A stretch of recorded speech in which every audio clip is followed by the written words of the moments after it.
Olá, pessoal! Hoje nós vamos falar de um algoritmo muito legal e particularmente engenhoso para um problema que vem da área de geometria computacional. Esse algoritmo é o meu favorito dessa primeira parte do curso, em que a gente trata da técnica de divisão e conquista. Eu acho realmente a ideia de como ele funciona muito interessante e nada trivial. A primeira vez que a gente vê esse algoritmo parece que está sendo roubado. Você fala assim, não é possível. Mas de fato, ele é um algoritmo que dá a resposta correta, com muita eficiência, a gente vai ver o porquê. Mas antes disso, tem que dar um passo atrás e falar qual é o problema, né? Qual que é esse problema da área de geometria computacional que a gente vai trabalhar. Como o título da aula nos sugere, é o problema de encontrar o par mais próximo. Vamos definir isso de modo um pouco mais formal. Então, nesse problema, a gente tem como entrada um conjunto de pontos, aqui no caso um conjunto P, que vai ter diversos pontos, P1, P2, até Pn. Então são N pontos aqui na entrada. E onde estão esses pontos? Em que dimensão, em que tipo de espaço eles estão? Eles estão num plano euclidiano aqui, ou seja, no R2, né? Sendo que esse meu R aqui é o conjunto dos números reais. Tá? Então eu estou pensando que eu tenho aquele plano cartesiano tradicional, os pontos estão distribuídos nesse plano. Relembrar vocês aqui, que vai ser importante para a definição aqui do problema, a distância euclidiana, né? Eu citei que o R2 é o plano euclidiano, e como que funciona a distância euclidiana para calcular a distância entre dois pontos, no caso aqui no plano. A distância entre eles, ou melhor dizendo, a distância entre um ponto PI aqui, que tem coordenadas xi, yi, e um outro PJ, faltou espaço aqui, vamos buscar aqui, e um ponto PJ, que tem coordenadas XJ, YJ, é a distância que eu vou denotar por D, entre esses pontos, igual a diferença entre as coordenadas x, então xi menos xj ao quadrado, mais a diferença entre as coordenadas y, então yi menos yj ao quadrado, e daí a gente tira a raiz quadrada de tudo isso aqui. Raiz quadrada que é equivalente a elevar por meio, né, que foi o que eu fiz aqui. Então, a distância, a gente faz o quadrado de uma das diferenças ali de coordenada, a diferença da outra, e faz a raiz quadrada. Para quem lembra da fórmula do Teorema de Pitágoras, a gente basicamente está calculando a distância diretamente ali, né? Se eu tenho um pontinho aqui e outro ali, eu estou pegando essa distância aqui, fazendo o quadrado, essa aqui fazendo o quadrado, tirando a raiz, vai dar exatamente essa distância que nos interessa, a distância euclidiana. Tá legal, então, dada a entrada que tem esse conjunto de pontos e a distância euclidiana, como o nome do problema sugere, encontrar o par mais próximo, a solução vai ser o quê? Um par de pontos, digamos P e Q, par de dois pontinhos aqui, P e Q, que estão em P, e que satisfazem o quê? Que eles minimizem a distância entre eles, ali a distância dpq, sobre todos os pares de pontos nesse conjunto de entrada. Quer dizer, dentre todos os pares possíveis, dentre todos os n escolhe 2 pares possíveis, a gente vai pegar o menor. E esse meu comentário, dentre todos os n escolhe 2 possíveis, já nos chama a atenção que existe um algoritmo bem direto para resolver esse problema. Um algoritmo que usa busca exaustiva. O que é busca exaustiva, lembrando vocês? É quando a gente tenta todas as possibilidades de solução. Nesse caso, o que é tentar todas as possibilidades? É tentar combinar todos os pares e calcular a distância entre eles, pegando o menor. Eu consigo fazer isso usando dois laços aninhados. Então, um laço externo que percorre todos os pontos, um laço interno que percorre os pontos novamente, para fazer todas as combinações possíveis, né? E daí o que eu faço? Eu comparo a distância, né, com a formulazinha da distância euclidiana entre todos esses pontos. Como eu já tinha dito, n escolhe 2 pontos, ou combinação de n tomados 2 a 2, que a gente sabe que vai dar n vezes n menos 1 sobre 2 pares de pontos. Então tá legal. Como calcular a distância euclidiana, né? Ou seja, fazer a comparação, calcular a distância e ver se está menor ou não, leva tempo constante. esse algoritmo a gente já consegue saber que vai encontrar o par mais próximo em tempo da ordem de n ao quadrado, mais precisamente n vezes n menos 1 sobre 2, muito próximo de n ao quadrado sobre 2, né? Mas a notação Ozão absorve a constante, como a gente já falou. Então, assintoticamente cresce como uma função quadrática no número de pontos. Tá? Então, beleza, olha só, acabei de introduzir o problema, já temos um algoritmo. 2 laços alinhados, compara todos os pontos, resolvido. É claro que a gente quer o quê? Fazer melhor. A gente gostaria de fazer melhor.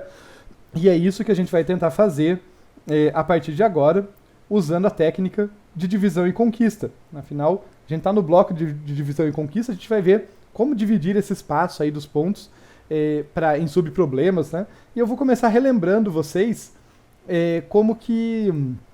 quais são os passos dessa técnica, tá? Então, a técnica chama divisão e conquista, mas ela tem 3 passos: dividir, conquistar e combinar. Então, na parte de dividir, a gente pega o problema original, uma instância original, e divide em subproblemas do mesmo tipo. Tá? A gente quebra ali a instância de alguma forma, gerando probleminhas menores do mesmo tipo. A parte de conquistar, a gente vai recursivamente resolver os problemas menores, sendo que toda recursão tem que parar em algum momento, né? Então, lembrando que tem que tomar cuidado com os subproblemas pequenos, que são caso base. Então, tem que saber lá, senão, se a recursão não parar, o seu algoritmo não vai terminar. Mas, em geral, é isso. Poxa, dividir subproblemas menores, resolvo cada um recursivamente e me atentando aos casos pequenos que eu resolvo diretamente. Eles são os casos base. E aí, acabou? Não necessariamente, porque não necessariamente vai ser óbvio que a solução dos problemas menores vai me dar uma solução para o problema original. Então eu tenho a fase de combinar, em que eu vou usar, de algum modo esperto, as soluções dos problemas menores, com algum trabalho adicional possivelmente, para encontrar ali a solução do problema original. Tá bom? Esses são os passos genéricos, a gente já viu eles aplicados a outros problemas. Vamos ver como que a gente pode aplicar nesse aqui. Tá? A princípio não é óbvio, né? A gente tem um monte de ponto espalhado lá pelo plano.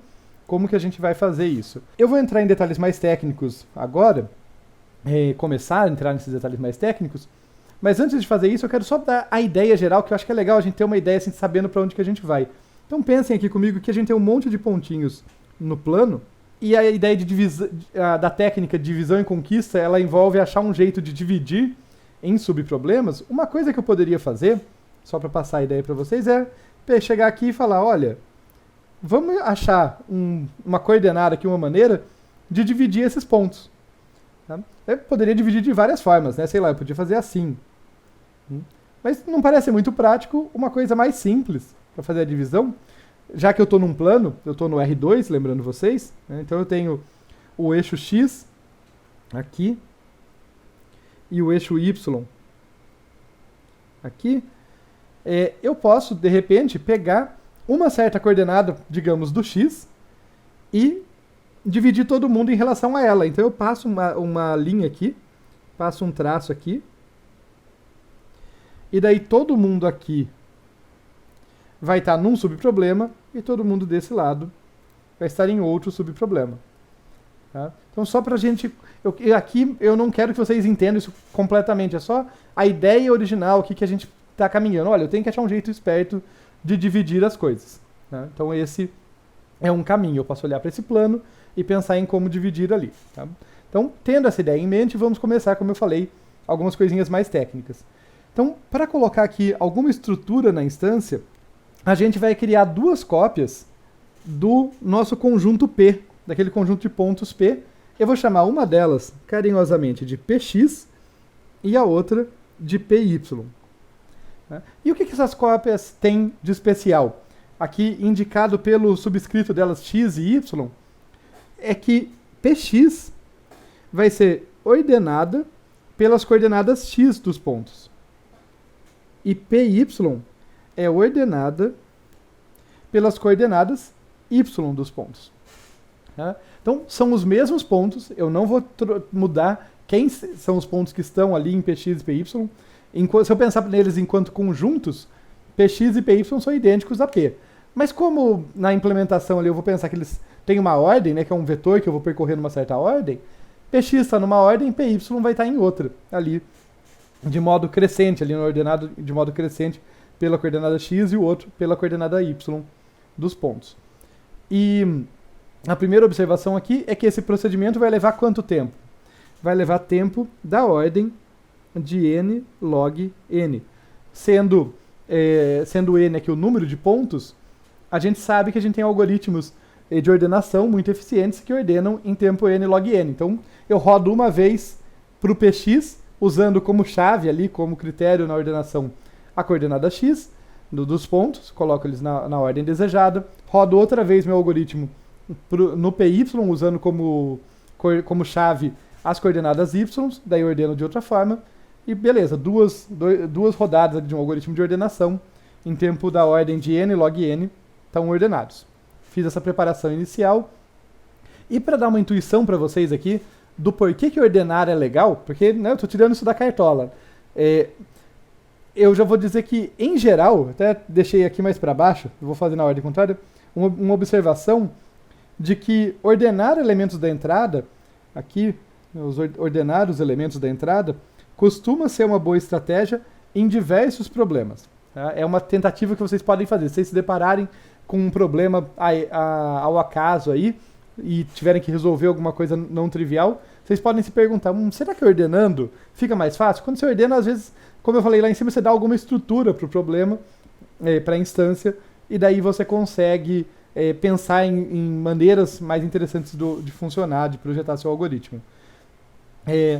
No caso aqui, para dar uma intuição bem direta para esse problema, por que ordenar é uma boa ideia, pensem na versão desse problema na linha. Tá? A versão desse problema na linha.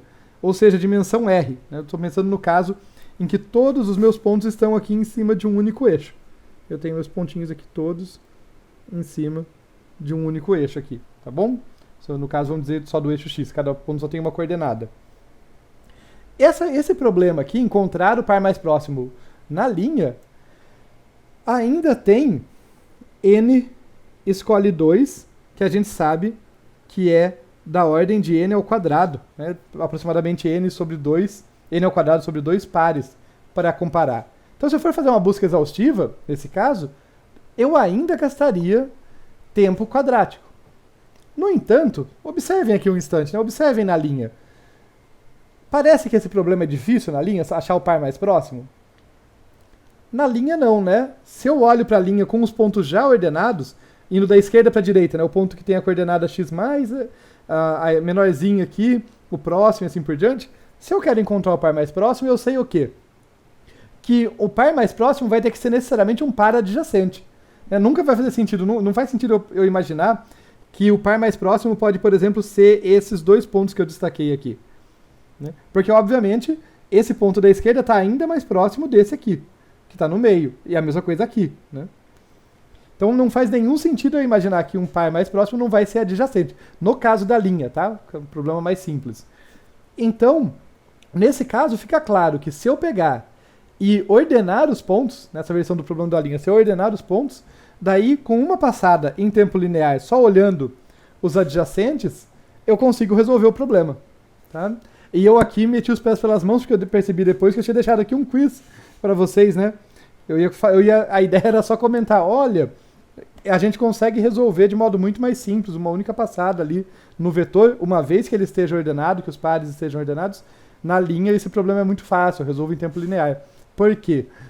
Então o porquê tem a ver com isso tudo que eu argumentei. Se vocês quiserem ainda aproveitar o quiz, tentem formalizar essa ideia, tá?